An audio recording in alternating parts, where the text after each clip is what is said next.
Allahu Allahu Allahu Allah Allahu Allahu Allahu Allah Allahu Allahu Allahu Allah Allahu Allahu Allahu Allah.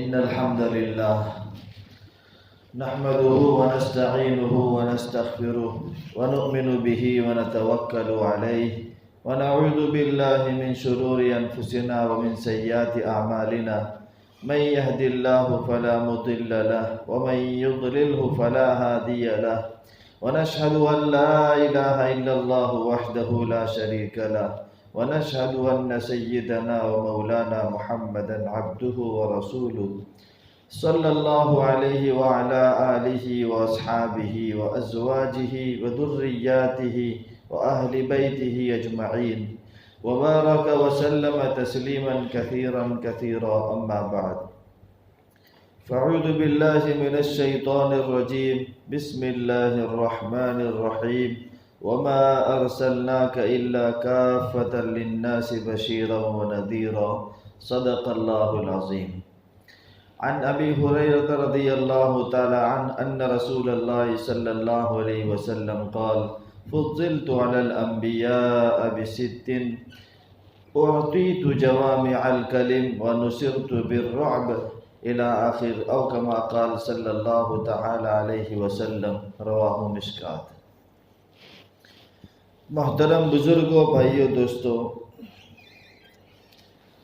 اللہ تبارک و تعالیٰ کا بے پناہ اور بے انتہا احسان اور کرم ہے کہ اس نے ہمیں یہ ماہ ربیع الاول جیسا مبارک مہینہ عطا فرمایا ہے جس میں عام طور پر سیرت کے عنوان سے باتیں سنائی جاتی ہیں، نبی پاک صلی اللہ علیہ وسلم کی شخصیت کا تعارف کرایا جاتا ہے۔ عام متن آپ دیکھو 99% ہر مسجد میں اور جلسے اس طریقے سے پروگرام جو ہوتے ہیں وہ سیرت کے عنوان سے پروگرام کیے جاتے ہیں، اور ہونا بھی چاہیے۔ جتنا ہم جانیں گے نبی علیہ الصلوۃ والسلام کو اتنا تعلق بڑھے گا۔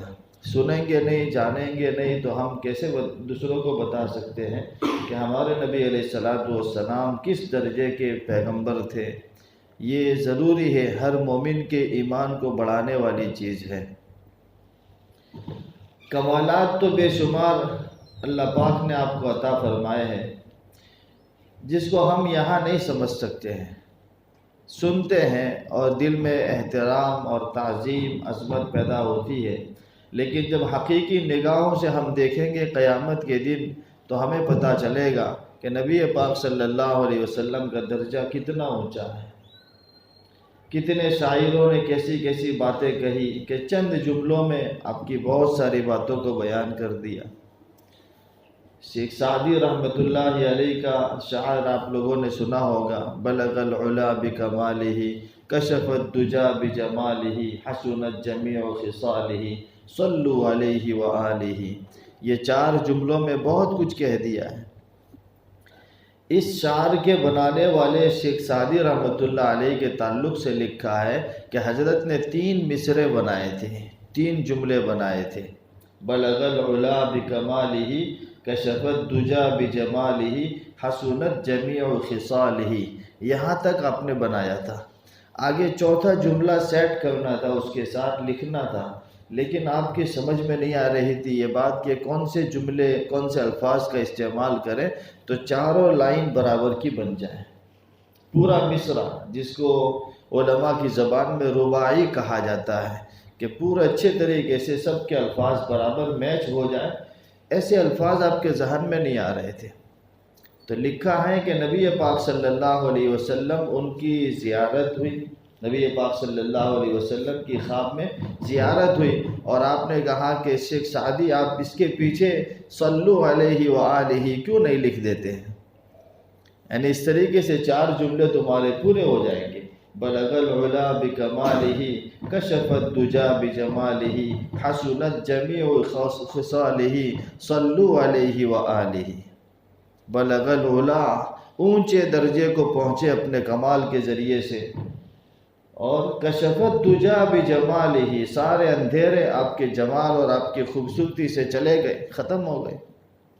حسنت جمیع خصالہ، آپ کی تمام خصلتیں، تمام عادتیں بہت حسین اور خوبصورت ہیں۔ صلو علیہ وآلہ، پڑھو درود نبی پاک صلی اللہ علیہ وسلم کے آل پر، آپ کی اولاد پر۔ یہ شیخ سعدی کا شعر اور بہت زیادہ مقبول ہے، علماء کے درمیان بھی کئی کتابوں میں لکھا جاتا ہے۔ تو میرے بھائیوں، بڑا اونچا مقام ہے یہ، تو جب ہم حقیقی آنکھوں سے میدان محشر میں دیکھیں گے تب پتہ چلے گا کہ نبی پاک صلی اللہ علیہ وسلم کس درجے کے اونچے کمال کو پہنچے ہوئے تھے۔ اللہ تعالیٰ فرماتے وَلَسَوْفَ يُعْطِيكَ رَبُّكَ فَتَرْضَىٰ، عن قریب آپ کا رب آپ کو اتنا دے گا آپ راضی ہو جائیں گے۔ اب ظاہر سی بات ہے، دینے والا جتنا بڑا ہوتا ہے اس کا دینا اتنا ہی بڑا ہوتا ہے، اس کا عطیہ، اس کا تحفہ اتنی بڑی شان کا ہوتا ہے۔ تو اللہ تعالیٰ ارشاد فرماتے کہ آپ راضی ہو جائیں گے، اتنا آپ کو رب دینے والا ہے، لیکن کتنا دینے والا وہ نہیں بتائے گا۔ اس سے اندازہ بہت مشکل ہے کہ ہم اس کو پابند نہیں بنا سکتے کہ اللہ تعالیٰ اتنا دیں گے تو آپ راضی ہو جائیں گے۔ وہ تو میدان محشر کی بات ہے۔ میدان محشر کے اندر ساری انسانیت جمع ہوگی، پہلے انسان سے لے کر قیامت تک آنے والے آخری انسان تک کے لوگ جمع ہوں گے، اور اس جمع غفیر کے اندر اس ساری انسانیت کے درمیان آپ کے مقام کو واضح کیا جائے گا، لوگوں کے سامنے ڈکلیئر کیا جائے گا۔ آپ کا ایک مقام مقام محمود کہا جاتا ہے۔ میدان محشر میں یہ مقام آپ کو دیا جائے گا۔ جب سور پھونکا جائے گا تو لوگ ایسی پوزیشن میں پریشان حال، جیسے کسی کو نشہ لگ گیا ہو، ایسی حالت میں سب ملک شام کی طرف دوڑتے دوڑتے جائیں گے۔ پھر دوبارہ سور پھونکا جائے گا اور لوگ مریں گے، پھر دوبارہ دوسرے سور میں زندہ ہو کر دوڑتے بھاگتے میدان محشر تک پہنچیں گے۔ میں آپ کو بہت مختصر سنا رہا ہوں۔ وہاں جائیں گے تو دیکھیں گے سورج بہت قریب آ جائے گا، لوگ اپنے اپنے اعمال کے حساب سے پسینوں میں ڈوبتے ہوں گے، اور ساری انسانیت یہ چاہے گی کہ حساب کتاب شروع ہو جائے اور جس کا جو فیصلہ ہونا ہے وہ ہو جائے۔ زمین تانبے کی، صورت قریب آ جائے گا، جو پوزیشن ہوگی وہ اللہ ہی سب کی حفاظت فرمانے والا، ایمان والوں کی۔ تو میرے بھائیو، اس دن سارے امتیں اپنے اپنے نبیوں کے پاس جا کر کہے گی کہ آپ ہمارے لیے سفارش کیجئے، مسئلہ ہمارا سالو ہو جائے۔ آدم علیہ السلام کے پاس جائیں گے، آدم علیہ السلام سے کہا جائے گا آپ کو تو اپنے ہاتھوں سے اللہ نے بنایا ہے، فرشتوں نے آپ کے سامنے سجدہ کیا ہے، آپ بہت اونچے مقام کے نبی ہیں، آپ دعا کر دیجئے۔ آدم علیہ السلام کہیں گے کہ نہیں، مجھ سے یہ کام نہیں ہو سکتا، آج اللہ کی ذات اتنے زیادہ جلال میں ہے کہ اس سے پہلے کبھی اتنا جلال ہم نے دیکھا نہیں ہے، اس پوزیشن میں ہم کچھ نہیں کر سکتے۔ دھیرے دھیرے دھیرے ہر نبی کے پاس جائیں گے، پھر اخیر میں آ کر ہمارے نبی پاک صلی اللہ علیہ وسلم سے گزارش کریں گے کہ آپ بھی کچھ کر سکتے ہیں، آپ سفارش کیجئے۔ اس موقع سے تعلق سے نبی علیہ السلام فرماتے کہ اس دن میں اپنے رب کی ایسی تعریف کروں گا، ایسے کلمات کہوں گا کہ جو کلمات آج مجھے یاد بھی نہیں ہیں، اور اس کلمے کو میں اللہ کے سامنے پیش کروں گا، اور پھر اس کے بعد اجازت دی جائے گی، سفارش کریں گے، پھر سفارش قبول ہونے کے بعد حساب کتاب شروع ہوگا۔ تو یہاں تعریفی کلمات کہے جائیں گے، پھر نبی علیہ السلام سجدہ کریں گے، اللہ تعالیٰ فرمائیں گے ارفع راسک، اے پیغمبر اپنا سر اٹھائیے، سل تعطا، مانگو تمہیں دیا جائے گا، اشفع تشفع، سفارش کرو تمہاری سفارش قبول کی جائے گی، پھر اس کے بعد سے حساب کتاب شروع ہو جائے گا۔ یہاں علماء نے لکھا ہے کہ بندہ جب اللہ کے سامنے دعا کرے تو سنت طریقہ یہ کہ پہلے اللہ کی تعریف بیان کی جائے، ڈائریکٹ ہم مانگنا شروع کر دیتے، یہ طریقہ نہیں ہے۔ طریقہ یہ کہ اللہ کی ذات کی تعریف کی جائے، پھر درود شریف پڑھا جائے، پھر اس کے بعد دعا کی جائے۔ تو یہ ترتیب کے ساتھ جب دعا کی جاتی ہے تو اس میں دعا میں قبولیت کے آثار نظر آتے ہیں۔ تو میرے بھائی، اس وقت ساری انسانیت دیکھے گی کہ نبی پاک صلی اللہ علیہ وسلم کا کیسا مقام مرتبہ ہے۔ یہاں علامہ شبیر عثمانی رحمۃ اللہ علیہ فرماتے ہیں کہ اگر اللہ تعالیٰ چاہتے تو پہلے ہی اپنے نبی کے پاس ساری امت کو بھیج دیتے، یہی ہو جاتا تو بہت کم مختصر وقت میں مسئلہ شروع ہو جاتا. آخر یہ پورا چکر کیوں لگوایا گیا؟ آدم علیہ السلام کے پاس بھی گئے، نوح علیہ السلام کے پاس گئے، موسیٰ علیہ السلام کے پاس ساری امتیں گئی. یہ سب کے سب نبیوں کے پاس باری باری امتیں جا رہی ہیں. ڈائریکٹ ہی اپنے نبی کے پاس کیوں نہیں بھیج دیا؟ اس کے جواب میں فرماتے ہیں کہ اگر اللہ تعالیٰ ساری امت کو پہلے ہی اپنے نبی کے پاس بھیج دیتی تو ہو سکتا تھا کسی امت کے دل میں یہ بات آ جاتی کہ یہ کام تو ہمارے پیغمبر بھی کر سکتے، اس میں کون سی بڑی بات ہے. آپ سمجھ رہے ہیں؟ تو سارے نبیوں کے پاس امتوں کو روانہ کیا، بھیجا، سب نے درخواست کی، سب نبیوں نے منع کیا کہ یہ کام ہم سے نہیں ہو سکتا ہے. پھر ہمارے نبی کے پاس ساری امتیں آئی تاکہ اب نبی علیہ السلام کا مقام مرتبہ ساری امتوں کے سامنے آ جائے کہ یہ کس درجے کے سب پیغمبر ہیں کہ ان کے صدقے طفیل آج سفارش کا مسئلہ حل ہوا ہے. تو میرے بھائی، جو حدیث میں نے پڑھی اس میں نبی علیہ السلام یہ بات ارشاد فرماتے ہیں کہ فضلت علی الانبیاء بست، کہ مجھے 6 چیزوں کے ذریعے سے باقی نبیوں پر فضیلت دی گئی ہے. اس حدیث شریف میں چاہے 6 چیزیں بیان کی گئی، لیکن ضروری نہیں ہے کہ 6 چیزوں سے ہی فضیلت ہو. اس سے زیادہ بھی اور بھی بہت ساری روایات میں نبی پاک صلی اللہ علیہ وسلم کی خصوصیتیں اور فضیلتوں کی روایتیں ملتی ہیں. اس میں نبی علیہ السلام یہ فرماتے ہیں اعطیت جوامع الکلم، کہ مجھے جامع کلمات دیے گئے، جامع باتیں دی گئی. یعنی نبی پاک صلی اللہ علیہ وسلم جب اللہ کے احکامات بیان فرماتے تھے اور لوگوں کی دین کی دنیا کی رہبری کے لیے جو باتیں ارشاد فرماتے تھے اس میں الفاظ تھوڑے ہوتے تھے، جملے چھوٹے چھوٹے ہوتے تھے، لیکن باتیں اس میں کثیر مطلب اس میں نکلتا تھا. یعنی اس چھوٹے چھوٹے جملوں کو اور چھوٹے چھوٹے الفاظ کو لے کر شرح کی جائے، اس کا مطلب بیان کیا جائے تو ایک بہت بڑی ضخیم کتابیں تیار ہو سکتی ہیں، بڑی بڑی فائلیں لکھی جا سکتی ہیں. ایسے مطلب آپ کی چھوٹی چھوٹی باتوں میں نکلتے تھے. اسے کہا جاتا ہے جوامع الکلم، جامع باتیں. اور علامہ سید سلیمان منصور پوری رحمۃ اللہ علیہ نے رحمۃ للعالمین میں لکھا ہے کہ یہاں جامع کلمات سے مراد قرآن کریم ہے. تو قرآن کریم اگر مراد لیا جائے تو قرآن تو ہے ہی لاجواب کتاب، کہ وہ تو جامع معنی کتاب ہے. اور بعضوں نے لکھا ہے کہ یہاں نبی علیہ السلام کی باتیں مراد ہے، جو آپ قرآن کی تشریح بیان کرتے تھے وہی باتیں یہاں مراد لی جائے گی. دوسری بات ہے نصرت بالرعب، میری مدد کی گئی ہے رعب کے ذریعے سے، کہ جب دشمنوں کے سامنے میرا تذکرہ ہوتا ہے تو ان کی ہمتیں پست ہو جاتی، وہ مجھ سے مقابلہ کرنے کی ہمتیں نہیں رکھتے ہیں. اگر ایسا لکھا ہے کہ نبی علیہ السلام کی پوری لائف کو دیکھا جائے تو آخری 23 سال جو گزرے، نبوت کے بعد کے جو سال گزرے ہیں، ان سالوں میں دعوت و تبلیغ کے حساب سے نبی علیہ السلام مکہ شہر میں، مکہ سے باہر تنہا کئی مرتبہ تشریف لے جاتے تھے، لیکن کسی دشمن نے آپ کے اوپر جان لیوا حملہ کرنے کی ہمت نہیں کی.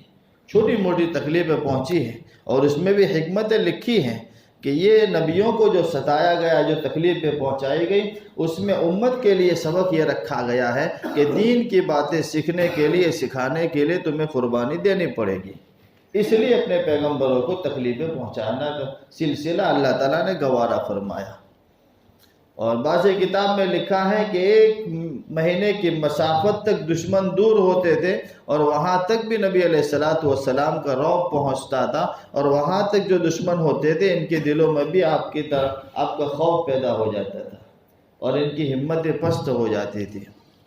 تیسری بات جعلت لی الارض مسجدا وطہورا، میرے لیے مسجد کو اللہ پاک نے، زمین کو میرے لیے اللہ تعالیٰ نے سجدہ کرنے کی جگہ بنا لیا اور پاکی حاصل کرنے کا ذریعہ بنایا.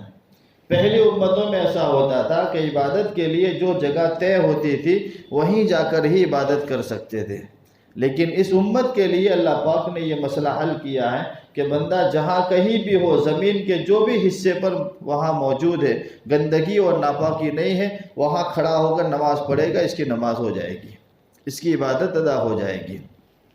چاہے وہ ٹرین میں ہو، چاہے پلیٹ فارم پر ہو، کسی بھی جگہ پر ہو، اگر اس کو جگہ مل رہی نماز کے لیے، جہاں کہیں نماز پڑھے گا اس کی نماز ہو جاتی، عبادت صحیح ہو جاتی ہے اس کی. وطہورا، اور پاکیزگی کا ذریعہ بنایا کہ اس زمین کے حصے پر اگر پانی نہیں موجود تو اسی مٹی سے اگر تیمم کر کے نماز پڑھتا ہے تو بھی اس کی نماز ہو جائے گی۔ یہ اگلی امتوں میں یہ باتیں نہیں تھیں۔ اور میرے لیے مال غنیمت کو حلال کر دیا گیا۔ مال غنیمت کو میرے لیے پچھلی امتوں میں حلال نہیں تھا۔ پچھلی امتوں میں جو غنیمت کا مال آتا تھا اوپر سے آگ آتی تھی، اس مال کو جلا کر چلی جاتی تھی۔ یہ اللہ کے ہاں قبول ہونے کا ایک نمونہ تھا اور ایک اثر تھا کہ وہ مال اللہ کے یہاں، غنیمت کا مال اللہ کے یہاں قبول ہو چکا۔ احلت لی الغنائم، لیکن اس امت کے لیے اور اس پیغمبر کے لیے، سب کے لیے مال غنیمت کو حلال کیا گیا۔ یہی بات ہے کہ یہودی مذہب میں سے جو لوگ اسلام میں داخل ہوئے تھے اور اسلام میں لشکر میں شامل ہو کر کسی جگہ پر جہاد کے لیے جاتے تھے اور وہاں سے مال غنیمت آتا تھا، تو وہ یہودیت سے جو اسلام میں آئے تھے، تو یہودی مذہب میں چونکہ مال غنیمت حلال نہیں تھا، تو اسلام میں آنے کے بعد بھی وہ ڈر محسوس کرتے تھے کہ یہ تو ہمارے لیے حرام تھا، ہم کیسے استعمال کر سکتے ہیں۔ تو ان کے تسلی کے لیے اللہ پاک نے قرآن اتارا، فَكُلُوا مِمَّا غَنِمْتُمْ حَلَالًا طَيِّبًا، کہ مال غنیمت کو تم حلال اور پاکیزہ سمجھ کر کھاؤ۔ یہ حلال ہے اسلام میں، پچھلی امتوں میں نہیں تھا، لیکن اس امت کے لیے اس کو حلال کر دیا گیا۔ اور اس سے زیادہ وزن والی آیت، اعلموا انما غنمتم من شیء فان للہ خمسہ، تم جانو، حقیقت کے ساتھ جان لو کہ جو مال غنیمت ہوتا ہے وہ اس میں اللہ کا بھی حصہ ہے۔ اب ظاہر سی بات ہے، پاکیزہ اور حلال مال ہوگا تبھی تو اللہ کا حصہ اس میں رکھا جائے گا۔ دوسری بات، ارسلت الی الخلق کافہ، کہ مجھے اللہ پاک نے ساری امت کے لیے پیغمبر بنا کر بھیجا ہے۔ پچھلی امتوں میں جو نبی آتے تھے وہ کوئی قبیلے کے لیے، کوئی خاندان کے لیے، کوئی بستی کے لیے، کوئی شہر کے لیے، لیکن نبی علیہ السلام کو جو پیغمبر بنایا گیا وہ اس قیامت تک آنے والے انسانوں کے لیے۔ قل یا ایھا الناس انی رسول اللہ الیکم جمیعا، پیغمبر تم سناؤ، ان کو کہو کہ قیامت تک آنے والی ساری انسانیت کا پیغمبر مجھے بنا کر بھیجا گیا۔ ختم بی النبیون، نبوت کا سلسلہ ختم ہو چکا ہے۔ اب کوئی نبی آئے گا تو بحیثیت نبی نہیں آئے گا، امتی کی حیثیت سے آئے گا۔ حضرت عیسیٰ علیہ السلام جو لاسٹ میں آئیں گے وہ نبی بن کر نہیں، ایک امتی بن کر آئیں گے۔ نبوت کا سلسلہ تو بند ہو چکا ہے۔ یہ 5-6 جو فضیلتیں نبی علیہ السلام کی حدیث میں بیان کی، میں نے اس کو مختصر کر کے آپ کو سنایا، ورنہ علماء نے تو بہت کچھ اس پر لکھا ہے۔ ایک بخاری کی روایت سنا دوں جس میں نبی علیہ السلام کی فضیلت ہے۔ آپ ارشاد فرماتے ہیں، حضرت انس کی روایت نبی علیہ السلام کے تعلق سے آپ نے بیان کیا کہ ایک مرتبہ ایسا ہوا کہ نبی علیہ السلام ہمیں نماز پڑھانے کے لیے کھڑے ہوئے اور پھر آپ گھوم کر ہمارے سامنے کھڑے ہو گئے اور آپ نے فرمایا کہ انی اراکم من وراء ظہری، کہ میں تم کو اپنے پیچھے سے بھی دیکھ لیتا ہوں جیسے میں تم کو اپنی آگے کی آنکھوں سے دیکھتا ہوں۔ یہ نبی علیہ السلام کی خاصیت تھی کہ آپ پیچھے سے بھی دیکھ لیتے تھے اور جیسے ہم آگے سے دیکھتے ہیں۔ تو راوی کا بیان ہے، صحابی بیان کرتے ہیں کہ جب ہمارے سامنے یہ بات آئی کہ نبی علیہ السلام پیچھے کی جانب سے بھی ہمیں دیکھ لیتے ہیں، تو ہم نماز میں اس طریقے سے کھڑے ہونا شروع ہو گئے کہ ہمارا کندھا دوسرے صحابی کے کندھے سے مل جایا کرتا تھا، ایون ہماری پاؤں کی ایڑیاں اور ٹخنے سے بھی دوسرے صحابی کے ٹخنے سے مل جاتے تھے، اتنے ہم قریب کھڑے ہونا شروع ہو گئے۔ یہ طریقہ ہے نماز میں کھڑے ہونے کے لیے۔ ایسا نہیں ہے کہ ایک بندہ یہاں کھڑا رہے تو اتنی ایک ہاتھ کے برابر جگہ چھوڑ کے دوسرا کھڑا رہے، یہ طریقہ نہیں ہے۔ وہ کورونا والا مسئلہ بھول جاؤ، وہ تو ہماری پریشانی کا عالم تھا، اس لیے اس میں علماء نے اجازت دی تھی، لیکن عام حالات میں صف میں کوئی کھڑا رہتا ہے تو کندھے سے کندھا ملا کر کھڑے رہنا چاہیے، یہ اس کا طریقہ ہے۔ آج بھی دیکھو حرم میں، مدینہ میں، سب جگہ پر اعلان ہوتے نماز سے پہلے، استووا سووا صفوفکم، یہ سب اعلان ہوتے کہ صفوں کو درست کرو، درست طریقے سے کھڑے ہو جاؤ۔ اگر یہ طریقہ اختیار نہ کیا گیا تو حدیث شریف میں آتا ہے، بخاری کی روایت ہے، اللہ کے نبی علیہ السلام فرماتے کہ تمہارے چہروں پر اس کا اثر پڑے گا، تمہارے چہرے پھیر دیے جائیں گے۔ بعض روایتوں میں کہ تمہارے دلوں کو پھیر دیا جائے گا،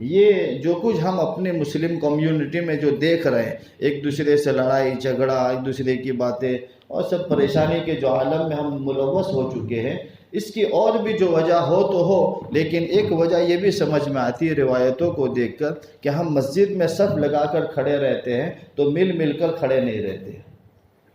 مل کر کھڑے رہنا یہ فرشتوں کی صفت بنانے کا، صف بنانے کا طریقہ ہے۔ نبی علیہ السلام فرماتے کہ تم فرشتوں کے جیسی صف کیوں نہیں بناتے؟